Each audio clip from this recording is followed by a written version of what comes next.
excited to be here. Good. How's everybody this morning? Good. Well, I get very excited when I hear that roofing is going to be a big focus for you, because I think you guys are exactly what we need. Is we need professional sales organizations that understand, what customers are looking for, what consumers want, and translate that not just with product, but with everything that you guys do. Jared's right.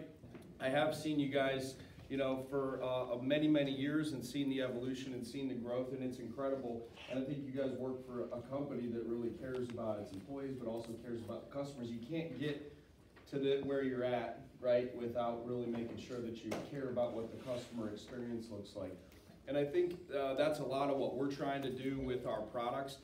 You guys, both from an ownership and from a sales perspective, have a lot of options to put a new roof on somebody's house. I think selling a job, how many people in this market can sell a roofing job? Is that a big number, would you say? There are a lot of contractors in Springfield, Chicopee, Northampton that could sell a roof, right? There's a lot, right? You guys have a lot of competition out there for that roof, right? So what you've got to figure out is, what is the go-to-market strategy? How are we differentiating ourselves? What makes us different and unique? Product is a part of that. Product should complement it. But the process that you guys put in place and how you go to market really is what defines, what makes you guys different and whether or not you're going to get the job. We are going to talk about some innovative product things that are really focused on the customer's experience long term. Okay? So who in here has never sold an Atlas roof before? Some of the people that are newer just don't do much roofing to begin with. Okay? So we got one person. So for those of you that have, I would ask you, what is the one big differentiator that Atlas has right off the bat? When you sell an Atlas roof versus anybody else, the consumer benefit, what is it? It's a great app. A great app. A great design app. Something built outside of the design app, because we're going to get there. I'm glad you like the app. That's good. That's validation to me, man. That just warms my heart. Scotchgard, right? So the very first thing you've got to establish with your customer when it comes to selling a roof is they do not want an eyesore 5, 6, 7, 8 years down the road, right? And every other shingle that your competitors are selling is bound to start getting stained up and streaked within 6, 7 years, okay? So immediately you walk in with a lot of value. And your job is to sell a roof, but also to sell it for the most amount of money you can sell it, right? I don't know what your pricing procedures look like, but I'm just going to make some general assumptions that you'd like to get your ideal price, whatever that looks like, right? You'd like to sell and make an ideal profit, right? If you've got to lower the price because of competitives or because the homeowner's not comfortable, we're starting to eat into margin, right? And that's not a good thing. So before we even get started talking about price, our job is to build as much value into that roof as possible. Wouldn't you guys agree? Yeah. Right? Everything we do is at the end of the day to protect our price, right? We're going in and trying to build value in ourselves as a person, right? Like, I'm trying to establish rapport and trust in the home, right? I'm trying to build value and trust in Yankee, right? The organization that's standing behind this. And then where we come in is, okay, this product that's actually designed to protect has also got to build value. So right off the bat, you get a brand name in Scotchgard that every customer you go see will know what that brand is, right? They'll have heard of it. They know 3M and Scotchgard protects against what? Stains, right? So if you've got a carpet, if you've got couches, if you've got anything like that in your home, chances are you've probably been asked if you want to protect that with Scotchgard. Or you cruise over to the Home Depot or the Lowe's and there's, end caps full of Scotchgard cans, upholstery protection or, whatever it might be. So it's a brand that even though we don't think about this brand every day, it's sort of there, right? It's in the back of our mind. Does anybody know how long Scotchgard has been out in the market as a brand for 3M?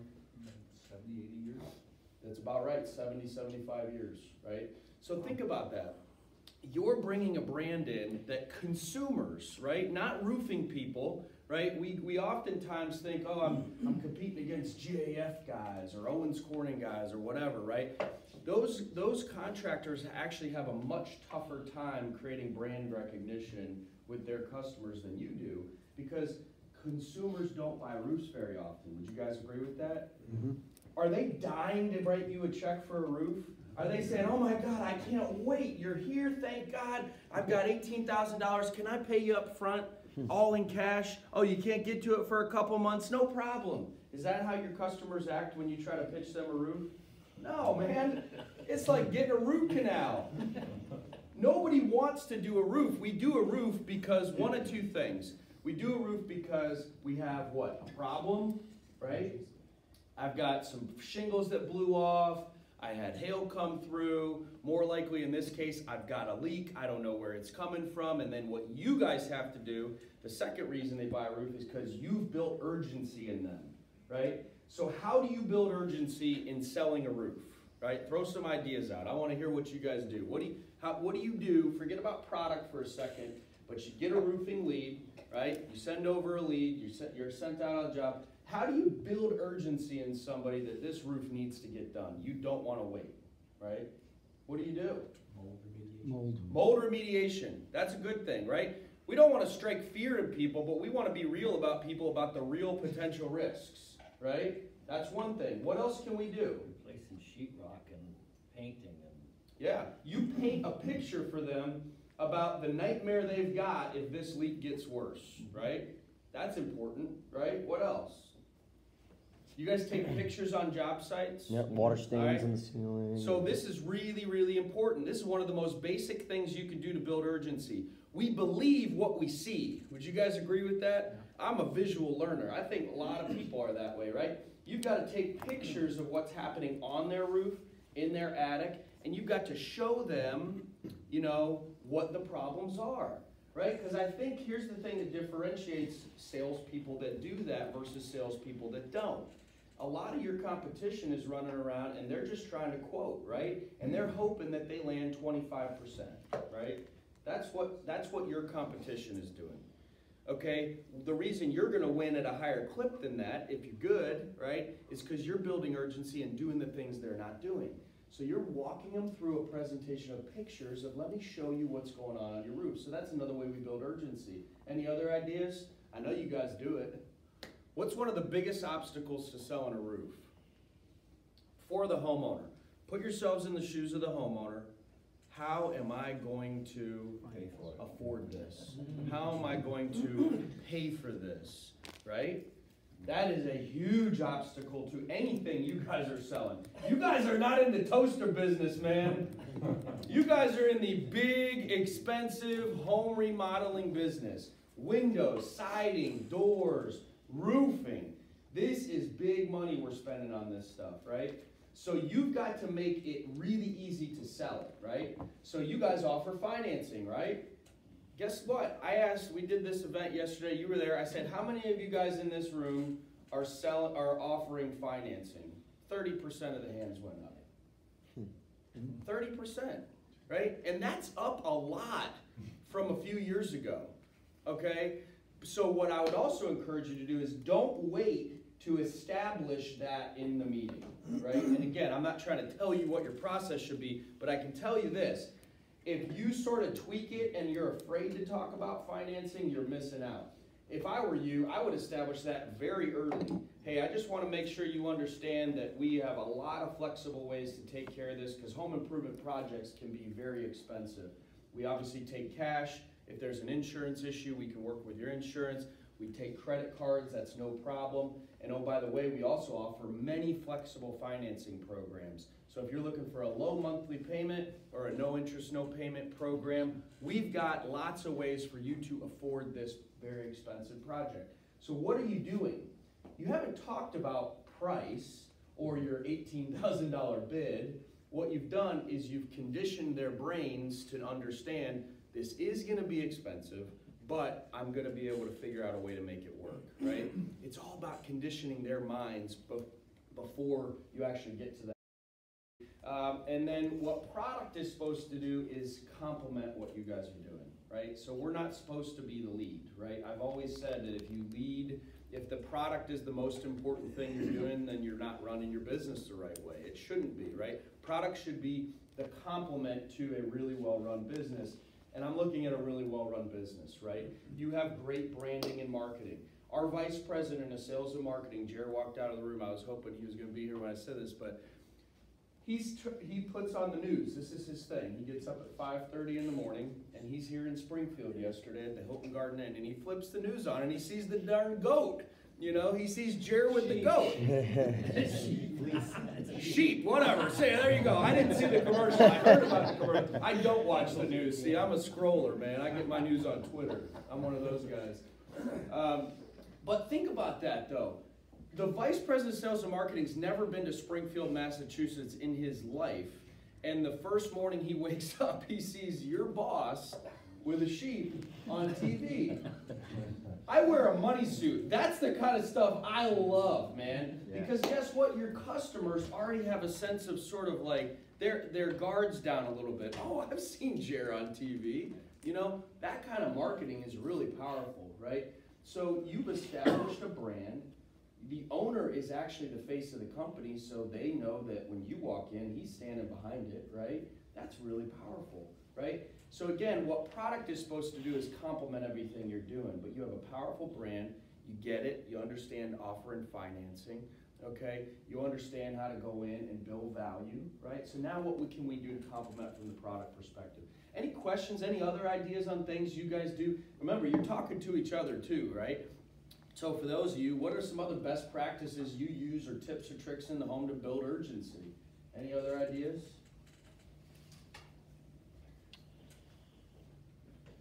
Fire away. I see the wheels spinning. I can hear the cranking.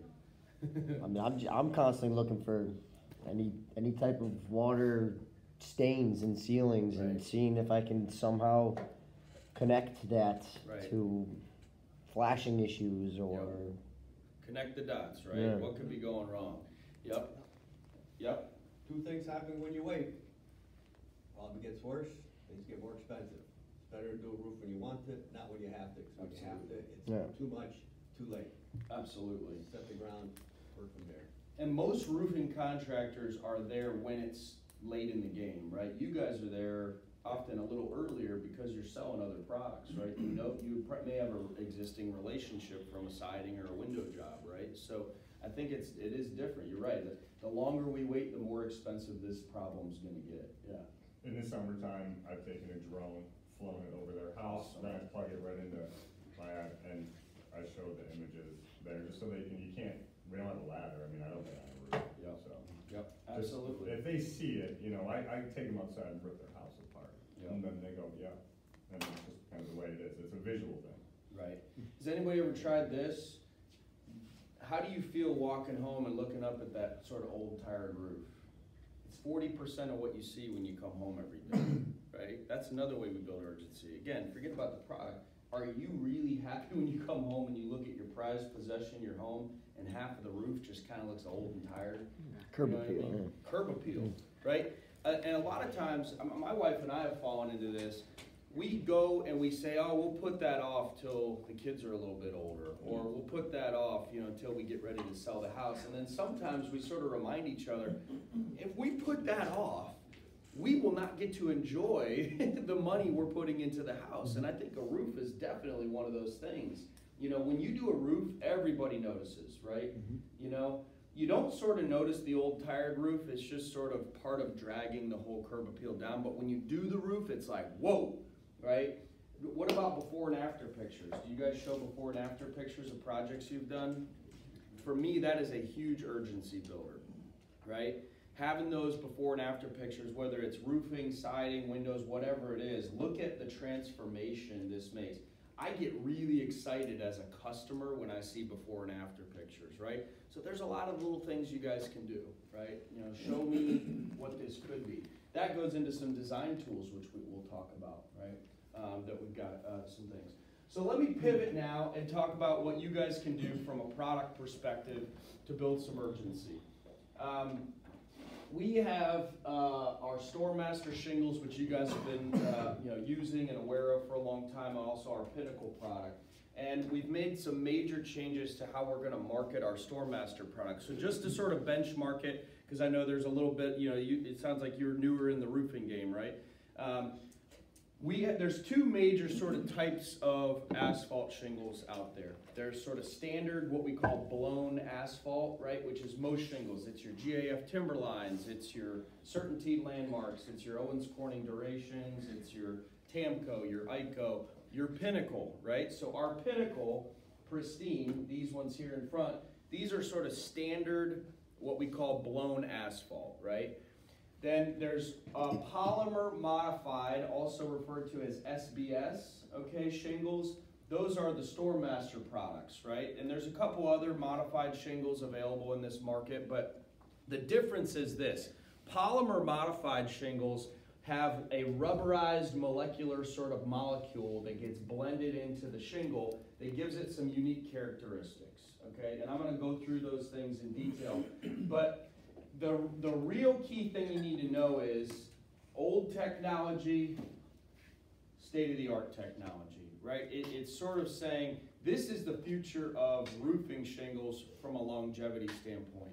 If you're looking for a roof that is the last roof you're going to have to worry about putting on, you're going to want to go with StoreMaster. If you're looking for something that's going to have, you know, the same shelf life as everybody else, and again, Pinnacle is a great product. We make Pinnacle. It's got a lot of things to talk about, but the asphalt content makes a big difference in the longevity of that roof and the performance of that roof. So we're going to go through why that is.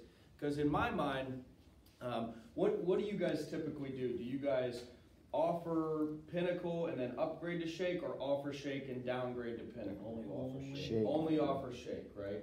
And occasionally you might sell a Pinnacle if they're looking for a downgrade. If they don't buy, we'll send somebody else back. I got you. So there's a second person, second call type thing? Gotcha. Okay. And you're on the right track here, right? So this is I guess where I'm going with this. The StoreMaster Shake product is a great opportunity for you guys because very few people are going to go with that approach, right? You know, as much as we try, your typical roofing contractor is not going to lead with something that's more expensive and the better product because they're afraid they're going to lose the job over price, right? So what this does is it gives you a much better chance to win and make better margin because very few people are talking about this, right? Yeah. We also have a DECRA, which gives us our high. Absolutely, yeah. And I think the other interesting thing is if you think about it, you're probably not the only call they're making if they're getting a roof. Is that a fair assumption, right? You know, so if they're getting a roofing quote, they're probably getting 3 or 4 bids. But if you establish that DECRA up here and then Shake is your fallback and then they get another quote that's a little lower, think about what you do in your lives. If you're given a cheap, medium, and very expensive option, which one do we typically gravitate to? The medium, right? Something in the middle. I'm not looking to be I can't go with the cheapest. I can't get around that in my own head, right? There's no way I could justify in my mind as a consumer that I'm going to be the guy who bought the cheapest thing out there, right?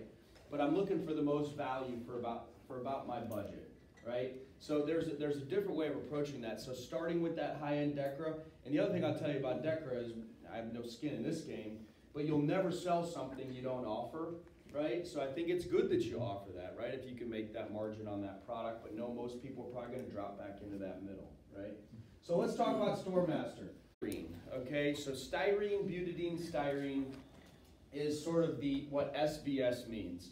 And I think you guys have some tins. It's basically a rubberized polymer, but we've actually moved past SBS. So these tins that you've got are actually going to be updated with this new Core 4 logo here in the next few weeks. And I think we're actually going to have some stickers so you don't have to throw these away. You can just pop a sticker on the tin lid. But we've moved past talking about SBS because technically we've tweaked the polymer over the last 4 or 5 years to where it's actually technically something different. It's SB something else S, which I'm not allowed to tell. I'm sort of secrecy. So you guys can guess. There's something between the B and the S at a microscopic level that... There's a lot between the B and the S. There's a lot between the B and the S, man. We're on. Absolutely.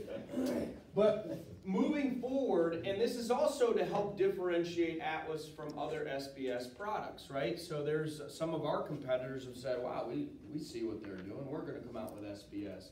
So we actually are branding our own proprietary polymer as Core 4 Enhanced Polymers, right? So SBS is sort of like, that's not just old technology, it's sort of old technology. If you see Owens Corning or Certainty talking about SBS, oh, that's old. We got Core 4, right? Seriously, I think there's something to that. It's marketing for sure, but I'll also tell you, it's marketing, but there's real science behind it too. Legitimately, our polymer is a modification of SBS that we have found really almost impossible to make fail in lab testing. Okay, and when I talk about making fail, we cook these things in ovens. There's all these accelerated aging tests, really designed to figure out when does the asphalt break down, when does it lose its granules, and it's almost impossible for us to make our polymer fail, right, in laboratory testing. So Core 4, and it's made up of Core 4 key pillars, right? Because we want to give you more things to be able to talk about. Traditionally, SBS shingles or polymer modified shingles were really marketed in areas that were heavy in what? What is that one big thing that you guys don't see often enough that is all over Texas, Oklahoma? Hail, right? Hail. These products were marketed as hail-resistant shingles, right? So we said there's a lot more that this product does to benefit the end user, okay, than just hail resistance. We need to talk about those things. So it's polycore, it's thermal core, flex core, and weather core. So each of these gives you sort of some different things to walk through in that pitch with the customer. This is what's unique and different about my product than other things that are on the market. So let's talk about the first, polycore. Polycore is really the polymer itself. So what we want people to understand is if you looked at a Pinnacle shingle and you looked at a Stormmaster shingle, if you held them up, you're not going to see the difference. Does that make sense? So that's one of the things we've got to get around. It's just like Scotchgard. I don't see the Scotchgard. It's built into the product, right?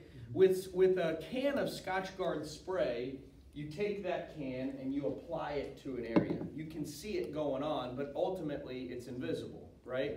With Scotchgard, with Core 4, it's built into the product. So that's what you want to establish. It's the polymer asphalt that's blended into the shingle. Now, there's a couple of different approaches to this out on the marketplace. There is one major manufacturer of polymer modified shingles, SBS, that markets recycled tire content in their polymer. We think that is a really big problem, right? If you take something that was designed to be a tire, okay, there's fibers, there's metal, there's all sorts of different things. It was designed to be a tire, and you try to repurpose it to be a roof, okay, there's a lot of potential negative things that could happen over time. We know that. We've had batches of different things that have come in that have caused rust issues. Down in Louisiana, we had more rust claims than you could ever imagine. Literally, something in an additive we bought rusted and then came down, and we had to replace some driveways. You can't imagine. So that happened probably 20 years ago, and we are very leery of post-consumer goods being put into an asphalt shingle. It's not designed to do that, right? There's a lot of ways that a roof, an asphalt shingle roof, can be sustainable, right? That may be a hot button for people, right? One is you put a roof on that's actually going to last a little bit longer, okay? Number two, I don't know if you guys have explored this, but you can actually recycle asphalt shingles, right? I don't know if there's any facilities around here, but there's recycling facilities popping up all over the place. So we think it's better to focus on asphalt shingles as post-consumer recycling as opposed to getting post-consumer goods put into a shingle. So we don't do that. We specifically say our polymer is a virgin polymer, right? It means it came out, it was designed to do what it's supposed to do, right? It was designed to be the longest lasting polymer we can make. Okay, makes sense? May not be something you have to spend a whole lot of time on, okay, because there's not a lot of malarkey shingles up in this market, but every once in a while you might see one. Malarkey's really the one that takes that strong position on, oh, we use recycled tires in our product. We don't. We very deliberately don't, okay? The second thing is flex core, okay? So when you're looking at a Stormmaster shingle, again, it doesn't look different, but what you could do is you can play with it a little bit different. So if you've got a competitor's shingle, you can bend it and break it and crack it and show how flimsy and sort of brittle it is. The Stormmaster shingles tend to be a lot more flexible. So it's kind of hard to see these, but I'll get you guys this full deck. You can literally bend these over a table, you can roll them up, You know, we even roll it into almost like a newspaper, you know. It's gonna be more flexible and keep its granules. So that flex score is just like it sounds, talking about flexibility. But the thing you can point to as real numbers, okay, is it's 50% better versus industry standard tear strength, right? So it's 50% better in tear strength than a Timberline or an Owens Corning Duration or a Certainty Landmark. When you're talking about the industry standard that those shingles meet versus what this does, it's 50% better in tear strength. Meaning, when is that shingle actually going to tear, right? At what point? Now the glass mat, well, let me back up real quick. Who can tell me the four basic components that go into making a shingle? What's in that product? A couple of them are pretty obvious. Asphalt, fiberglass, granules, right? What is the price of the granulation?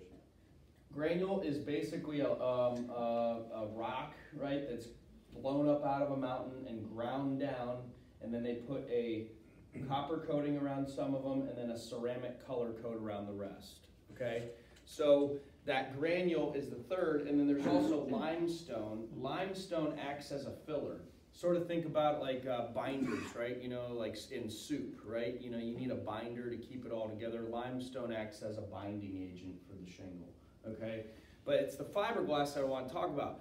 The fiberglass is exactly the same in a Stormmaster shingle and a Pinnacle shingle. So you'd think, oh, that would have a lot to do with the tear strength. Is it a better fiberglass? No, it's the same fiberglass, but that polymer modified asphalt improves the tear strength by 50% because it's keeping everything together, right? So that's a big benefit, right? And you think about that, if you get wind come through, right? You know, wind coming through, when is that shingle going to tear, rip, break, anything else, okay? Thermal core. This is the one that I think is really easy and fun to get people to relate to. Thermal core. So in the summertime, when asphalt gets really hot, what happens to it? Softens and expands, right? Has anybody ever gone out in the street, you know, and they fill the cracks and you take your finger and poke it, you know? I love doing that. Right? I told that yesterday, but I still love doing that, you know? You don't see as much of that in Georgia. They don't have, yeah. But why do you have a lot more cracks in roads up north than you do down south? The dirt down there. A lot of big temperature swings. So think about it. That's something you can incorporate into your sales pitch. People can see it, right? Look at your road. Let's go look. You see all that winding, and it looks like rivers of asphalt all over your road. That's thermal shock, right? That is the asphalt expanding, contracting, expanding and contracting, expanding and contracting, and ultimately cracking and breaking down, right? You bring up potholes, you get the customer right on your side. Absolutely, Potholes. yeah, potholes, man. It's like public enemy number one, right? There's winter and road construction, right? That's what we used to say in Michigan, that's where I'm from. But that's something you can point to that they can relate to. So in the winter, asphalt gets very cold on that roof and it contracts and gets hard and brittle, right? So a standard asphalt shingle is doing this through the seasons, expanding, contracting, and ultimately if it's moving a lot, it literally is moving at a microscopic level. Rocks on the product through this process are making those granules sort of come apart and fall off over time. Now, thermal shock also happens in a given day, right? Have you guys ever been on a roof in the summertime? Who's been on a roof in the summertime? Is it hotter on the roof than it is on the ground? A lot. A lot. Could be 40 degrees difference in temperature on a 90-degree day, right? So now I want you to picture a rainstorm comes in. So it's 125 degrees on the roof, and a rainstorm comes in and dumps rain on that roof. How much temperature change do you think happens on that roof in about 20 minutes? 40 or 50 degrees. Think about that. So that shingle, we don't give a shingle enough credit, quite frankly, if you think about what it's got to go through to keep that doing its job, right? You know, so it is going like this, soft, soft, soft, hanging out, getting a suntan, and boom, it gets shocked, you know, and it's contracting. So what the polymer, the Core 4 does, is it's doing this. It's expanding and contracting at a much, much smaller rate, right? As opposed to this, right? It's still doing it, but it's not getting as much thermal shock. It's not affecting as much. 18% better granule adhesion than non-modified asphalt shingles, right? So there's about a 20% better performance in holding the granules on the shingle versus a standard asphalt shingle. And the granules do everything. The granules protect the asphalt, the granules provide your color, the granules are really the most important thing on the shingle itself, okay? So that's thermal core, and that's really, again, just a visual. You can see a shingle that's gone through a lot of seasons looks like this, where you can see the asphalt and there's not a lot of granules left. And then holding on to those granules, that's what that thermal core 4 does. Okay? Make sense? Any questions, guys? Okay. All right, finally, weather core. This, I think, is what, this is sort of, hey, the shingle's up there, it's doing its job, but then you have an event. Something happens. Oh man, I'm hearing there's going to be a big hailstorm come through. I'm worried about my roof. Oh, I'm hearing that there's going to be a big windstorm. They're predicting big straight line winds. What's going to happen to my roof? Weather core allows you to talk about that preventative. StormMaster Shake is the only 150 mile per hour wind warranted product on the market. This is brand new as of March 1st. Okay? We already had the best wind warranty out there at 130 miles an hour with 4-nail application. I don't know, what is your guys' standard? 4-nail or 5-nail or 6-nail? I get down by the shore at 6. Okay. I would say your specification is what it is. We only require 4 nails for our 130 mile per hour wind warranty. But now, if you 6-nail it, okay, if you 6-nail it, okay, and it does have a chance to ambient seal, meaning there's no hand seal. We're not going to trust somebody's hand seal if you're doing it in the winter, right? But our sealant, when it activates with direct sunlight with 6 nails, we're giving 150 mile per hour wind warranty. So it's something you can talk about if you want to upsell into a 6-nail. Now that can only be done between April and October. So any installs November through March, they don't apply with that higher wind warranty. You do get the 130, which is what you've already been selling. But if you want to promote and sell a 150 mile per hour wind warranty, another new thing that nobody else will have, okay, you can do that from April to October. Make sense? Same exact shingles before. Now, again, I want to sort of, that's a great question. The shingle's the same. We've been testing this new polymer for about 4 or 5 years now, so we've just got enough test data to feel comfortable putting this out there. So that's why the new branding, right? Now, there's no difference in the shingle you were buying in November versus the shingle you're buying today, but it's really our comfort level with the data we've collected. Does that make sense? Yeah. Yeah. So if we order shingles today, it is actually core 4, but it's packaged the old way? So basically, it's a branding and marketing change. We have, and I'll get into the colors here in a little bit, but it's technically core 4 as of March 1st. Does that make sense? Mm-hmm. Anything installed on March 1st. From factory to? No, anything you install as of March 1st or on. Does that make sense? Mm-hmm. It has nothing to do with the manufacturing date, because remember, we've been doing this for about 4 or 5 years. So we've been selling it all along. You've been selling it for a while. We just have to sort of make sure that we've dotted our I's and crossed our T's to market it and promote it. That's where these numbers come in. So those 18% numbers, that's based on about 4 or 5 years of test data, right? To say we can feel comfortable going out and talking about 18% granule adhesion improvement over time. Okay, when you look at the 50% improvement in tear strength, you can't just do that in 6 months and then say, yeah, we're comfortable with the numbers. You got to do it over a period of time. Make sense? And so 6 nails only for 150. So again, 4-nail 130, that's still better than almost everybody else out there except for OC Duration. That's the only other product that has that. But 6-nail 150, and it has to activate on its own. Do you guys know what I mean by that? Yep. Meaning the sealant has to activate with sunlight and direct ambient temperature. Now, what about tree coverage or something like that?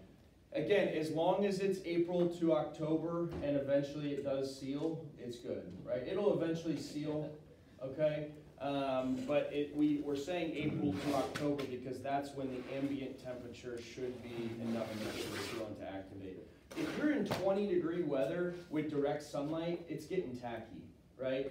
But if it's tree cover, it really takes probably 40 to 50 degrees before that stuff starts getting tacky. Hey guys, and just in case you don't know, sealant, what we're talking about, we put 2 strips of sealant on the shingle. Okay, so when the temperature hits, say 80 degrees out, or 80 degrees on the roof, all right, and even colder, a day like today, if you're roofing, these will activate, meaning they will adhere to the shingle that's on top of them. What is that sealant? It's a modified asphalt adhesive, for lack of a better, okay, so it has some sticking capabilities.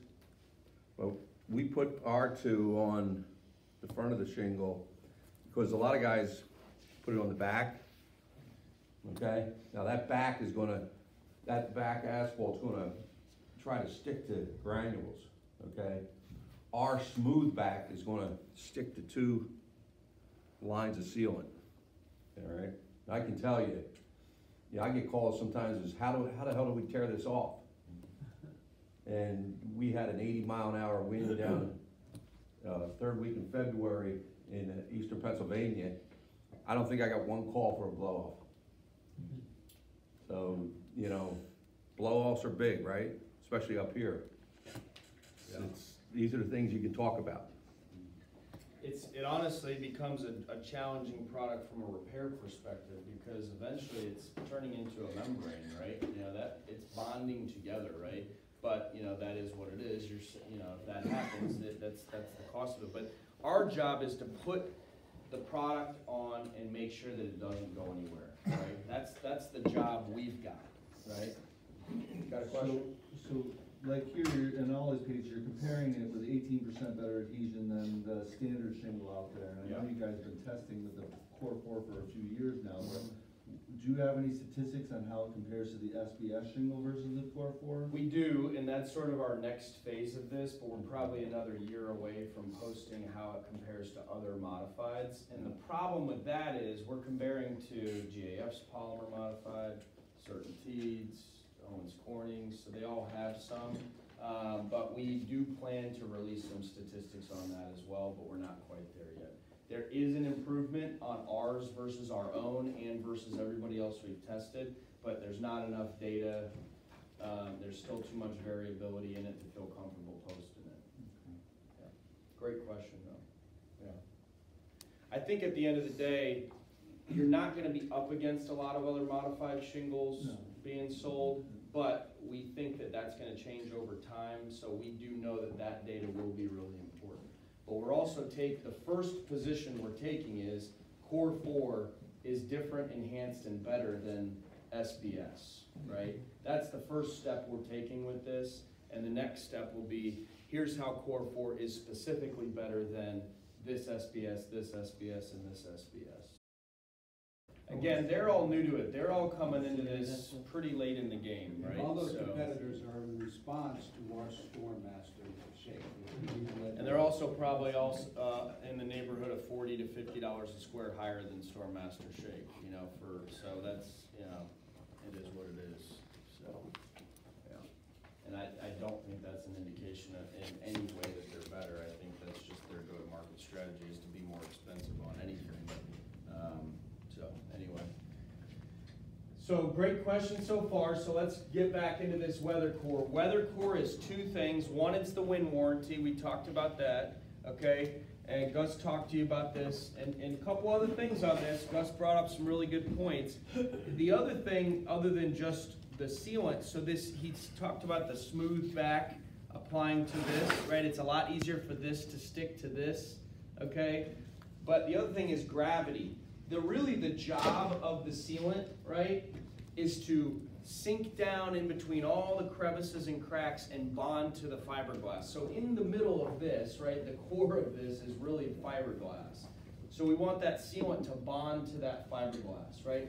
So if it's sitting this way, from the manufacturing facility and it's sitting in packaging at the distribution, then it's sitting in packaging waiting to be installed, it's got a lot of time with gravity sort of allowing that sealant to seep down into the fiberglass core, right?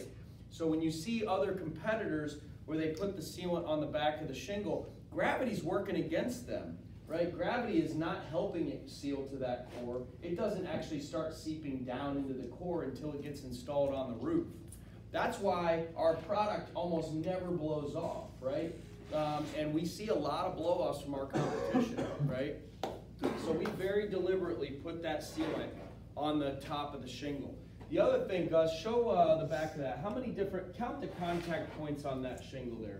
How many different sealant sort of strips are? 1, 2, 3, 4, 5, 6, 7, 8. All right, so 8 contact points. You guys ever heard of a nail pop before? You ever seen nail pops on roofs where the nail just comes up? All right, so you got 8 contact points. Let's say you get a nail pop. One of those 8 contact points is gone because that nail pop is going to affect that, right? On ours, 1, 2, 3, 4, 5, 6, 7, 8, 9, 10, 11, 12, 13, 14, 15, 16, 17, 18, 19, 20, and then there's 10 on the top. 30 contact points versus 8 contact points. That is also very deliberate. It's a lot harder to run a shingle through a manufacturing line with 30 contact points. Think about it. We're running at 600 feet a minute, and we're trying to put 30 contact points per shingle. It's a lot easier for them and more cost effective for them to do 8 contact points, right? But we do this because we know that long term, where the shingle will fail is when you get a couple of contact points that break because of nail pops or movement in the roof deck. These are little things you may never have thought about or heard of, but you may be able to use this or incorporate this into your sales pitch to say 30 unique contact points versus 8 contact points on most other shingles, okay? So just to give you an example, this asphalt adhesive has to bond to granules, okay? So, you know, it better be a nice, hot, warm day. This smooth side of a shingle is gonna sit in a lot more contact points and right onto asphalt, not granules. Make sense? That's why we get a bite, a better bite. And we also, one of the things, you know, we've gone through different iterations of this. So one of the things we heard from installers, we used to have 2 identical sealant lines. So if you guys have used this for a while, you may remember when our sealant lines on the top and the bottom were identical.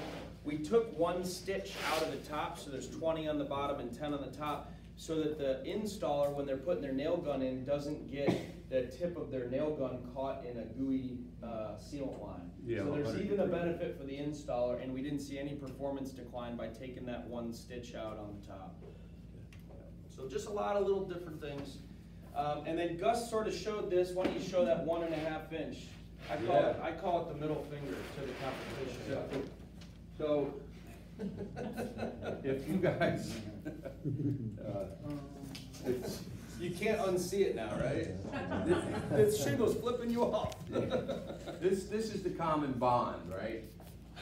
So if you have a homeowner who has a claim, right, and the roofer comes out with the manufacturer's representative to look at the blow-off claim, first thing they look for is where the nail is as it relates to what we call the common bond. And this bonds the 2 shingles together.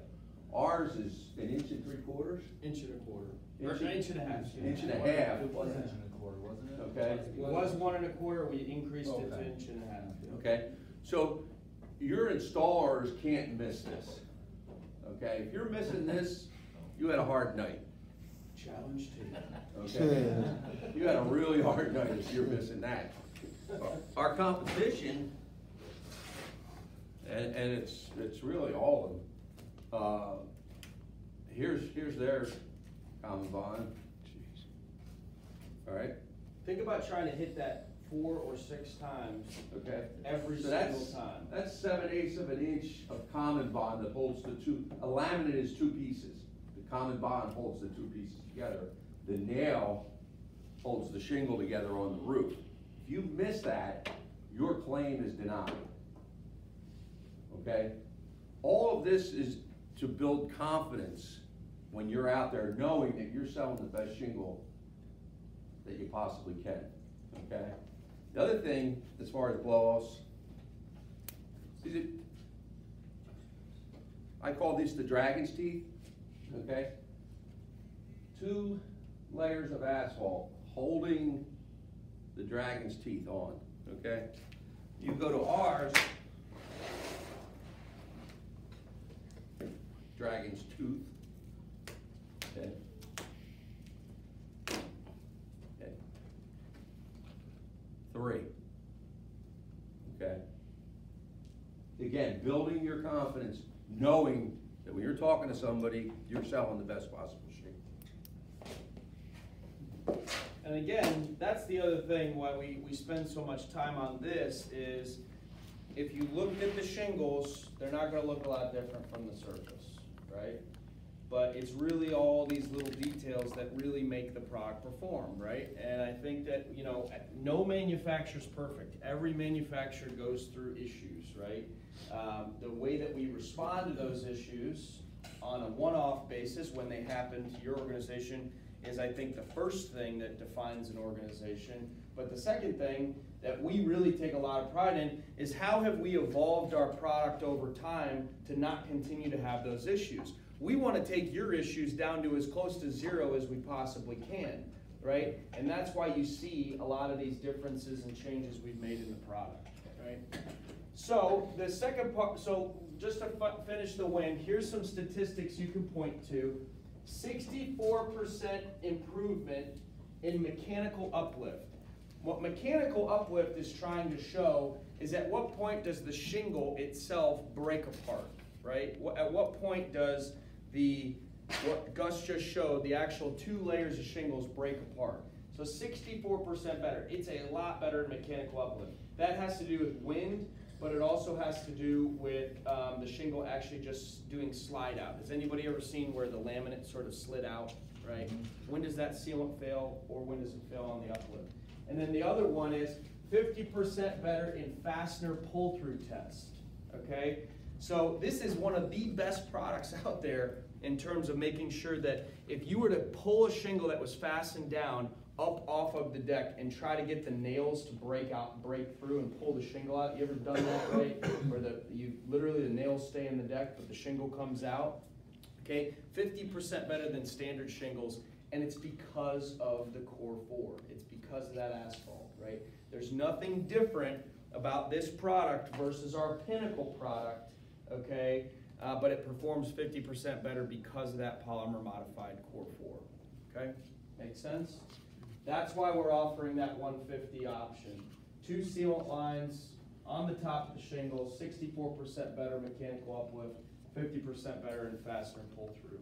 This product's not going anywhere once it's on and it's sealed properly, okay?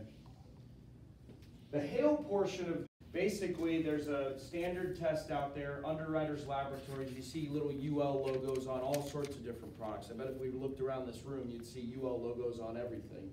Okay, windows, microwaves, you name it. This, I'm sure there's UL on your Dell projector. But UL 2218 is a specific test that tests how a product will perform against impact, trying to simulate 2-inch hail, okay? So on a standard asphalt shingle, what would happen is they would take a 2-inch steel ball and they'd drop it from 20 feet high onto the shingle twice in the same spot. And the shingle cannot show any cracking or breaking through on the back of the shingle, meaning that it's penetrated it, right? So you can see on most shingles, it'll lose granules and it'll crack the shingle. On the StormMaster, it's absorbing the impact because it's modified. So this is where this comes in. Okay, you can use this throughout a sales pitch, but show them what standard asphalt feels like and what modified asphalt feels like, and then tell them, think about that when a hailstone might hit your shingle, it's absorbing it and it's got a memory. You could take these out and have them try to bust it, you know, this is the trick I always like to do. There you go. Right? It's got a shape, look at that. So I just pulled it out as hard as I could, and it still maintains its flexibility and its memory. So that's the thing you talk about with impact, is it's got a memory, right? It is going to maintain that state that we actually created it in. And then you can have them grab one side and see how far you can pull this until it breaks, and eventually it will, you know. Oh, yeah, he busted a little piece off. But it's got a lot of flexibility, and that's where that tear strength, mechanical uplift, all that stuff is coming into play, okay? All right. Click it on the windows. You can put these in the freezer. Has anybody ever tried that? You can stick this in the freezer. Okay, that's another thing about the cold weather part of this, right? That thermal shock.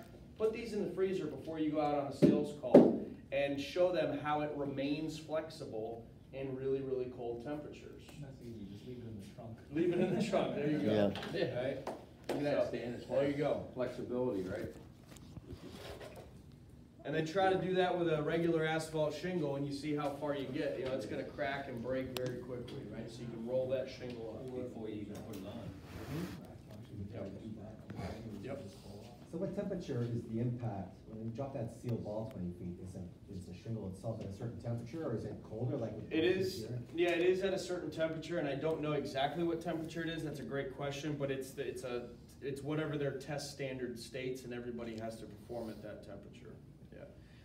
The only other thing I'll say on temperature is this: because there's too many variables like trees and things like that. Every manufacturer's sealant, I would tell you, the actual physical sealant itself is very comparable. The difference is we put ours on the top of the shingle versus the bottom. That's the big difference.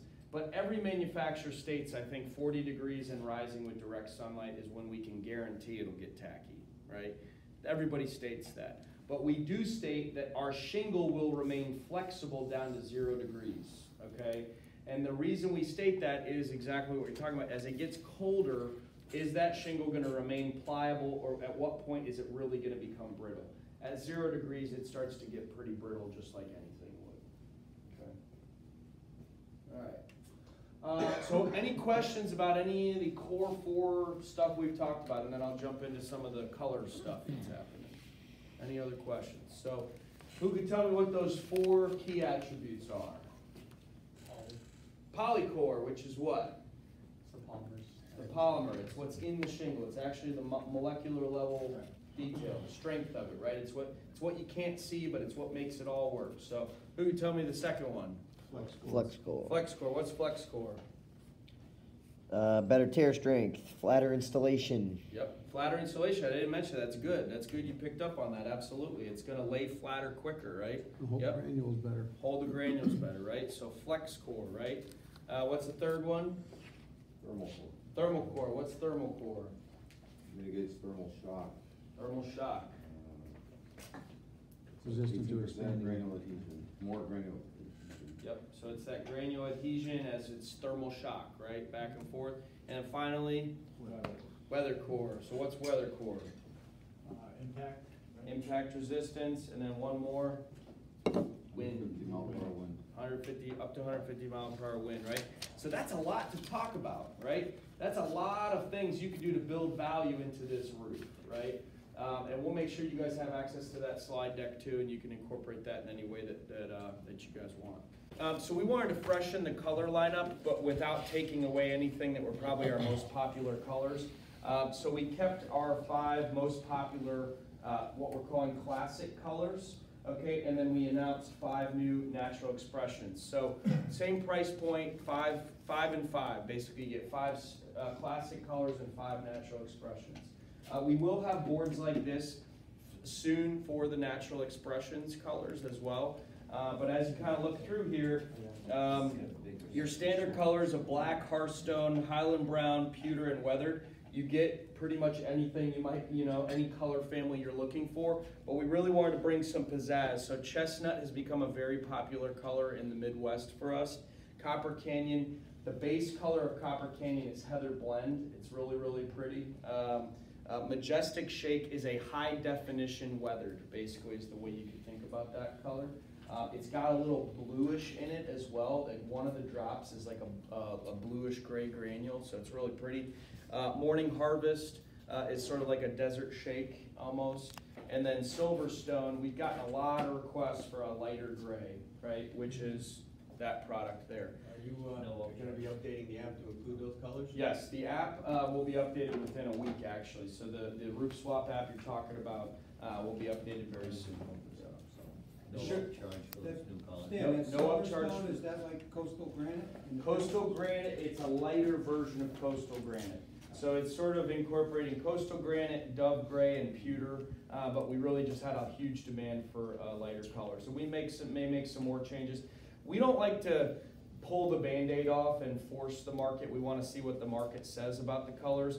I could see Hearthstone gray eventually going away in place of coastal granite in this line, but it's sort of, you get a little bit gun shy when you take 5 of your most popular colors and just say they're gone, right? So we'll see how that, evolves over time. So get rid of our existing boards. I would say there's still maybe some inventory and distribution and product that's still good, so I wouldn't necessarily get rid of them. Maybe you can check with Newcastle and see what their inventory looks like on some of those colors, just to kind of get, know if somebody really wants that color.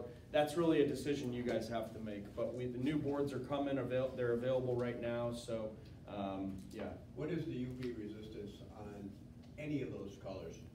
UV resistance, explain to me what you mean, like Well, what would be a... fading? I mean, if someone wants to put in a claim because the southern side of the house is lighter than the north side or the west is, so what do you guys cover, up to what point? I mean... Well, I haven't really gotten a lot of those types of questions, so I guess I'll tell it to you this way. Every shingle exposed to the weather from every manufacturer, Atlas included, when a product is exposed to direct sunlight over time, it's going to change a little bit over time, right? So UV resistance, they all have that that ceramic coating has UV inhibitor. But if you looked at the product and took a picture of it today and you took a picture of it 10 years from now, it'll look a little bit different, right? It'll fade a little bit over time. But what we're doing is we're protecting it from those black stains and streaks with Scotchgard. Specifically, it's not going to get black stains and streaks on it. So there's no UV warranty, there's no fade warranty, and quite frankly, our goal is to make sure that the color remains uniform over time. Now again, if you've got a 100% shaded side of the house and a 100% direct sunlight side of the house, yeah, if you looked at the front and the back 10 years later, they're probably going to look slightly different. I would say that's fair to assume. I don't think we've ever gotten a claim on something like that, though. And there's a lot of talk out there too. Again, I don't know how much you guys may ever hear of something like this. Certainteed is a company that talks about, oh, theirs is an aesthetic warranty, not just a performance warranty. So is ours, right? So there are a couple manufacturers that have leak-only warranties. Tamco, Ico, and I believe GAF are called leak-only warranties, meaning if you call us and the granules are falling off, but there's no leak, that's not covered, right? We have an aesthetic warranty. Ours does not call out specifically leak only, right? So I just want to make that clear. If anybody ever tries to throw that in your face and they say, oh, well, the Certainteed guy told me it was everybody's a leak only warranty, you could say, no. That's not possible. Ours is a performance issue, and performance also affects curb appeal. We have a lifetime guarantee against staining on the roof. That has nothing to do with the leak, right? So it's implied in that as well. Okay. Does that answer your question a little bit? Have you had that, like a specific issue with that? Yeah. Like down after the fact, or just asking during the sale? I've had that asked on occasion. Yeah. Especially when they're considering dark colors. Yeah. So that's why I asked you. You know, I think it's very evident, like if you've ever done a patch with, I have 2 squares of shingles in my basement, right? For eventually I probably will have a tree branch fall and hit my house, If I put those same 2 squares of shingles from the same manufacturing date up on the roof, it will never match because you're exposing something to direct sunlight. So I would say the lighter the color, the more likely the problem is, to be quite honest. But that would be my opinion. If you're doing a gray, you know, and you have a patch down the road, that's probably gonna be a bigger problem. And it's never gonna end up looking like this. Okay? Right. So we put this on, but in 10 years, it looks like that. Dave, I think it's probably a homeowner that's used to buying and having this conversation with composite decking or Right. vinyl siding, where it is an issue in every village. Right, because those actually do fade a lot, that's a big issue. The shingle really doesn't fade that much. No. I mean, it really doesn't, but it does a little bit, and that's, again, if you look around at patches, you'll see exactly what we're talking A about. lot of the problem also is dust and dirt and birds. Yeah. That discolors the roof. Absolutely. Stormmaster Slate's the other one I want to make sure you guys know. So Stormmaster Slate has all the same performance attributes we talked about with Core 4, okay? Everything is the same. The only thing that we are not at a point that we're comfortable doing is offering that 150 wind warranty on Slate. So that still is a 4-nail 130. So everything we went through on Core 4 applies to Stormmaster Slate, except the higher wind warranty. Make sense? Okay. And again, this is another one of those products, you know, that I just think that you don't see enough of it because it just doesn't really get offered very much, you know, and or we wait, oh, I'm looking for something different, a little different style. Do you have anything slate or scallop look? You know, I think some people may go with that. And again, I don't know how you would approach it from your pricing, but I think it's a product that you could make more money on. I think it's a product you could sell for a higher price just based on the look. So warranty longer on Slate? Warranty on Slate and Shake are exactly the same. The only difference is the wind warranty. The big selling point on the Slate is if you look in, if somebody wants that look and they go to Certainty or GAF and the Grand Slates and the Carriage House, those shingles are twice the price of the Stormmaster Slate, without a Class 4 impact rating, without a lifetime Scotch-Guard warranty. That right there is the shingle I have on my house. Stormmaster. Questions about Stormmaster, Core 4? Yes, sir. Can you talk about warranty? Yes. What specifically would you guys like to talk about around warranty? Just what ours covers, generally speaking, just kind of Explain it. go? Okay. They always ask it, how many years? Yep. So here's what I would say about warranty. It's a lifetime limited warranty. Pretty much everybody has a lifetime limited warranty. On Stormmaster Shake, when you use the Atlas system, and I'm not sure, do you guys use the system on every job? So that makes it really simple. 20-year bumper to bumper, non-prorated warranty, right? Now, there are companies out there that promote 50-year non-prorated warranties, okay? And we have a chart that Johnny, I know, has provided in the past, and we can provide again. We think that is a really big problem in turn because nothing is really covered for 50 years when you really peel the onion back. So it's sort of like a false advertising thing that they're doing that we've never gotten fully comfortable with. It's not to say we'll never do it, but it's to say that it's problematic. But we think our approach is it's a lifetime guarantee against black stains on the roof backed by 3M and Scotch-Guard. That's where you start. Nobody else has anything close to that. What does lifetime mean? Lifetime means as long as they're in the house and fully transferable to the second owner. For how Okay? long? Let's say that For again. how long? It could be transferred one time during the premium protection period. So think 20 about years. it, so for 20 years, Okay. right? So as long as they transfer it during the premium protection period, when you're using a Stormmaster Shake system, they got 20 years to fully transfer that lifetime staining warranty to the next owner. They got to transfer it, okay, for it to be in place, but they can, right? Nobody else has that kind of a transfer. Most manufacturers' transfers give the second owner 2 years of coverage, okay, after the transfer takes place. So I'm going on a lot of different angles, so just keep guiding me where you want to get to. But the staining is the first part I would talk about, because one thing I like to establish is most homeowners will never have the opportunity to file a manufacturing defect warranty claim against the manufacturer. It won't happen. The percentage of claims we get per year is probably very similar to the percentage of claims GAF, Certainty get per year. They just don't get filed because we don't make a lot of mistakes in the manufacturing process. We do make them, okay, but the shingle, once it's up, the first couple of years are the critical period when you see most of the problems. If we screwed something up in the manufacturing, and it's probably the same way with installation, most installation errors, you find out about those in the first couple of years, right? There's a flashing issue, you get a couple of rains, you're gonna find out if there was a mistake, right? So there's really not a lot to these other big bloated up warranties. We just say we're gonna give you a 20-year bumper to bumper, anything happens, manufacturing defect, we're standing behind it for the labor, the material to install it, the tear-off cost, and the dumpster fees.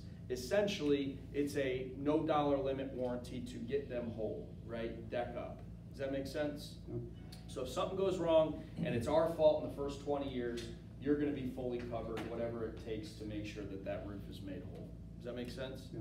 Okay? Now let's go after 20 years. Yep. So after 20 years, you're 21, it would be a material only, okay, warranty that starts to prorate based off of a 50-year clock, right? So if you had 21 years of use, we would take 21 years divided by 50, and that would be how much use you'd gotten. So you'd get whatever that would be, 60% of the material cost if you had a claim and it was a full roof replacement in year 21.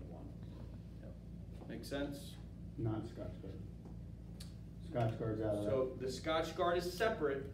If you had a claim in year 21 on the Scotch Guard, you would pay the full cost to clean that roof in year 21, okay? Wow.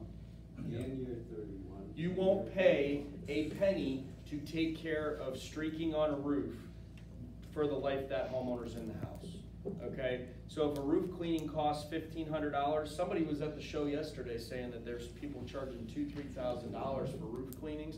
If that's the fair market value of a roof cleaning in 21 years, that's what, not Atlas is paying, but 3M. 3M issues us an indemnification that if there's a claim and it's proven to be black streaks caused by algae, they pay the claim on that, right? But what Randy told yesterday, and we've been touting this for a really long time, in almost 30 years, they've never had a single claim on black streaks caused by algae on the roof. Okay, they've had a couple other random claims on green algae and moss, but those are things that the warranty does not cover. Stan telling me that Randy was the guy from 3M. Yeah, Randy Morgan with 3M saying there's never been a claim on black streaks on a roof. Dave, we don't make a big deal out of manufacturer warranties, because part of your company story is the circle of distrust. So you don't need to get into specifics on Atlas warranties, because the Yankee warranty will always go above that. So don't get into too much specifics. And I think that's a good strategy. I think part of it is knowing that if there is an issue, Atlas is going to stand behind it, but also the testing speaks to what the warranty is, you know, as well. So, but I think that that is the simpler approach. The further down in the weeds you allow yourself to get on warranties with the homeowner, the more difficult your job is going to be at closing, Yeah. I think. Is these shingles Class A fire rated? Yes, it's part of a Class A fire rated system. Okay. So, and that's all code driven, just to be clear. You know, the code requires that a roof must be built in a certain way, and when you follow code, it is then a Class A fire rated system. Does that make sense? It's not really indicative of whether the product will burn, it's how long will it take for that system to burn so that people can get out of the house. So if it's installed correctly, then you get a Class A. If the truck does it No, all wrong. materials are Class A. They're always gonna be All Class A. materials are Class A, you know, when installed as part of an approved code-driven Class A. So there really is no Class B, C, or D roofing out there? No. Providing all things being equal. Product being, but what he just said is important. If you have people that skip felt, right? There are contractors out there that will cut corners, right? If you go with Chuck in the truck, who is gonna cut corners and not care about whether he's doing the install the right way, that could be a big problem for you in more than just whether it'll leak. Yeah, you no longer have a Class A fire rated system. It's not up to code. Ventilation. God, ventilation is one of the biggest things that people don't follow from a code perspective. You know, a roof has to breathe. There has to be airflow under the roof deck in order for that shingle not to cook, right? Stapled on roofs. Stapled on roofs, absolutely. A lot of different things, right? Let me ask you, as far as ventilation goes, if they have two louvers on both sides of the house, I mean, both gabled ends, and you put a ridge vent on, would you recommend boxing those louvers up so you get full outtake of the ridge vent or not? So proper ventilation is you don't want to have anything that can short circuit the system, okay? So if you think about airflow, and I'm not a ventilation expert, I know enough to be dangerous, right? The airflow needs to go from eave to ridge, or from eave to loop, right? So if you have something that has any potential to short circuit the system, air may never get to the ridge. Yeah, so is that a yes or a no? The answer is you have to do what the local code requires, right? So it's not a yes or no from us. I don't have a ventilation product to sell you, so I'm really not the best research. I don't have a ventilation product to sell you. So I think that the problem is that, you know, I would say, in my opinion, is that yes, I would box those up if you made sure that the ridge was the same exhaust net-free area as the intake. Okay. We're not boxing them in, void the warranty in any way, shape, or form if they had a claim. What we're gonna do, if there's a claim, is we're gonna do a ventilation calculation on the roof. And we're gonna see, was it properly ventilated and did the intake match the exhaust? That's what we're gonna do. So we know enough to know whether it was done to code. We don't know enough to tell you whether or not you should do that or not do that. If we determine that there's the same amount, if those two boxes along with the ridge equals the exact same exhaust NFA as the intake, then we're gonna probably be fine with it. But I would tell you, just from what I know about ventilation science-wise, that's probably a short circuit. So if they have closed off gables or no gables and no open soffits and we're putting in a ridge vent, that's not proper ventilation. That's right. Not So at all. you guys won't warranty improper ventilation. Technically, there's a warranty in place until there's a claim. So I want to be clear about that. The only time that you have a voided warranty is if you file a claim with us, right? Like you have a warranty whether you register the warranty or not. Does that make sense? It's called a limited warranty, right? That's required by the government, right? Like you can't sell a product without some implied warranty. So the system warranty, the upgraded warranty, requires that you register that you use the required products. Does that make sense? Yeah. And then we're not inspecting your ventilation. We're just saying you're agreeing that you installed it in accordance with proper building practice. Make sense? Then, fast forward down the road, 10 years down the road, granules are falling off. Your homeowner calls you or calls us and we say, okay, we'll go out and inspect. We want samples. First thing we're going to look for is proper ventilation. It is the first thing the manufacturer cares about. That was a good question Mr. Orell asked, and hopefully you all understand that. You should be going up into the roof and checking that the ventilation is there. Use the analogy of the straw. When you have drinking water with a straw, and somebody pricks a hole in that straw, it'll still work, it won't work as well. Yeah. That's the analogy of those gable vents. Yeah. Once the roof is properly vented, it should go exactly what Stan said, ridge to eave, each to ridge. And those ridge vents, or those gable vents, I should say, complicate the airflow, just like a crick in a straw. But if you're gonna cover them up, you better make damn sure that there's ventilation all the way along that side. The problem in New England, that we have this debate all the time, the older houses don't have intake, and they don't have ridge vents, and they have gable vents. And the newer houses do, and nobody seemed to know how much and where and what to do with the louvers. Plus you have the problem of very cold winters and snowing winters, so anything that is gonna happen will happen because of improper ventilation. So the debate rages on. I don't think the discussion should be really with the shingle manufacturer, but with the ventilation manufacturer. And there's a product made by DCI Products. Yeah. They make a eave soffit. Which we're not Rip edge. 100% sure. And that's a nightmare if you.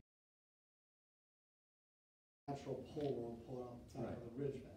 The louvers on ends, when you think about it realistically, what do you have for space? So you got like 2 feet, right? You think that's enough airflow to come in? And again, when you look at natural currents, how they flow, air doesn't flow left to right like that. Air flows in circular motions. So the idea is to get it sucked up underneath into the soffits, into that actual eave side, and it will draw all the way up your actual wood, all the way up that sheathing. And all that will help deter the temperatures, blah, blah, blah.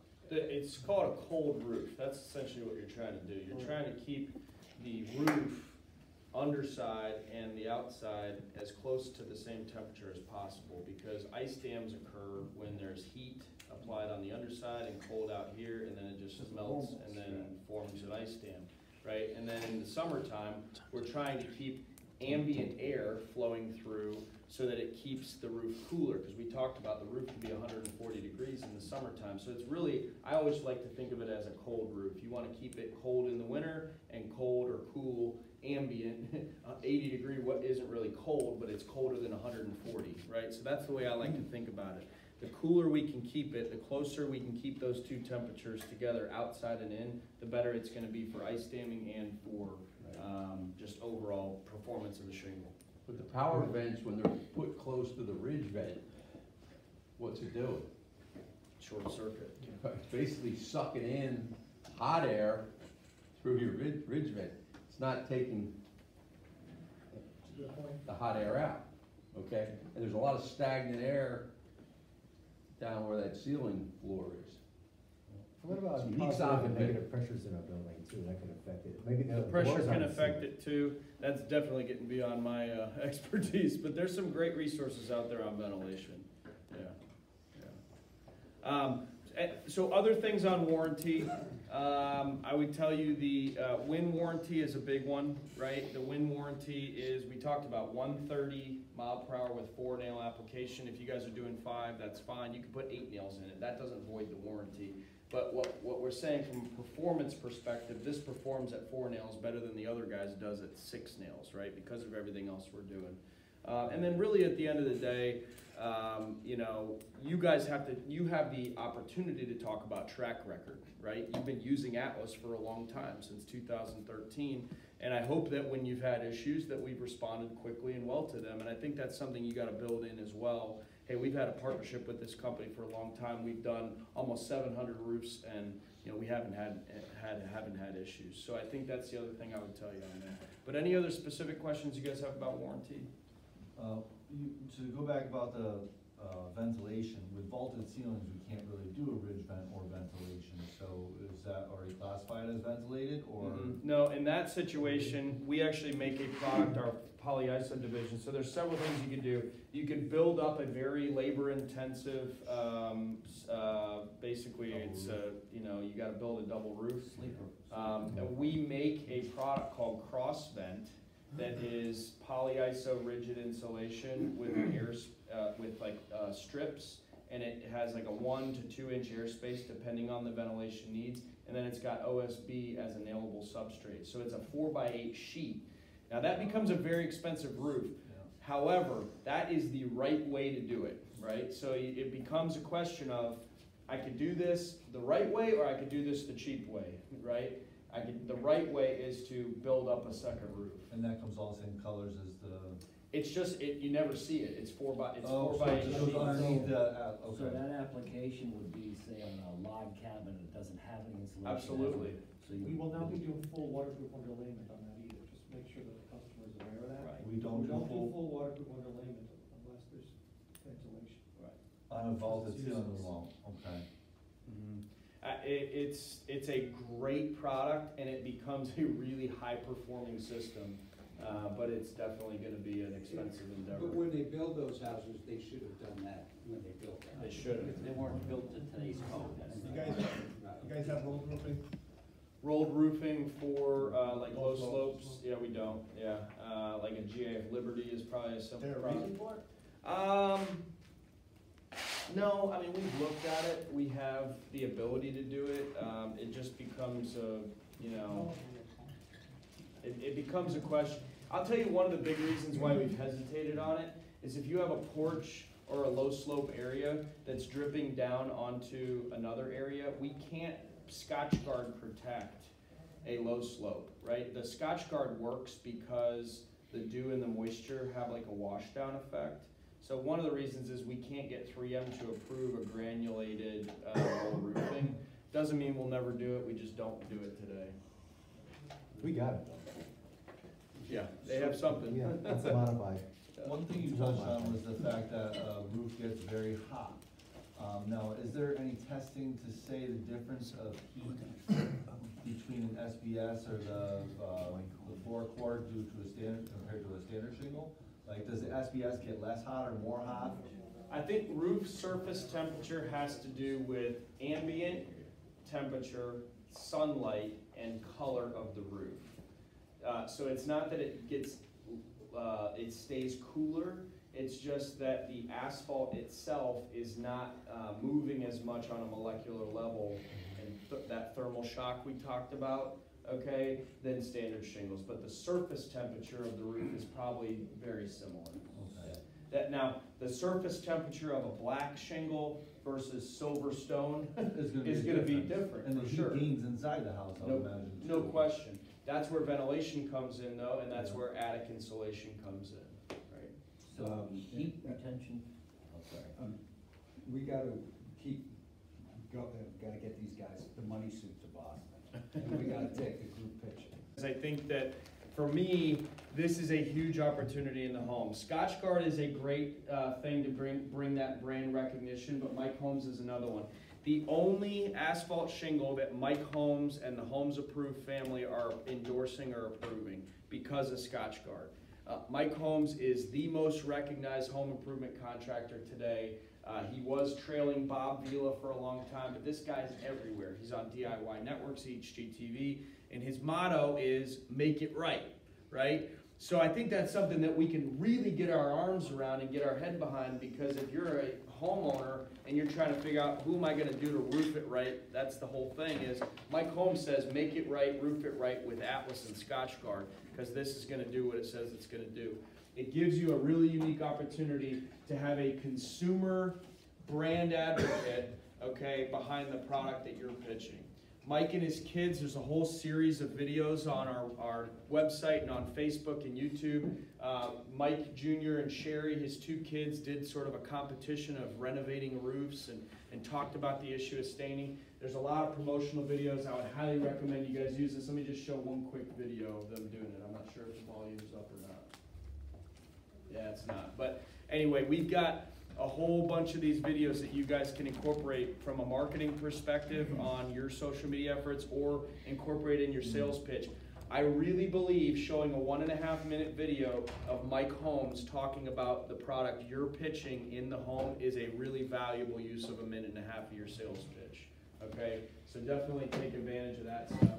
And if you haven't taken the Scotchgard training course yet, please do it, because the new course, we have a certificate that's got Mike Holmes' name on it, and your name is actually on the certificate. It says your name with Yankee Home Improvement, and you get a nice certificate that shows you're a Scotchgard shingle sales specialist with Mike's name and the Homes Approved brand on it, okay?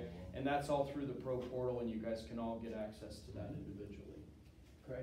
Any questions about anything happening with my man Mike here? I wish he is pretty quiet, yeah. I wish we could have had Mike here himself, but he's got a hefty price tag for a face-to-face. For remotes. Yeah. So, all right, good stuff. Any other questions I can answer for you guys?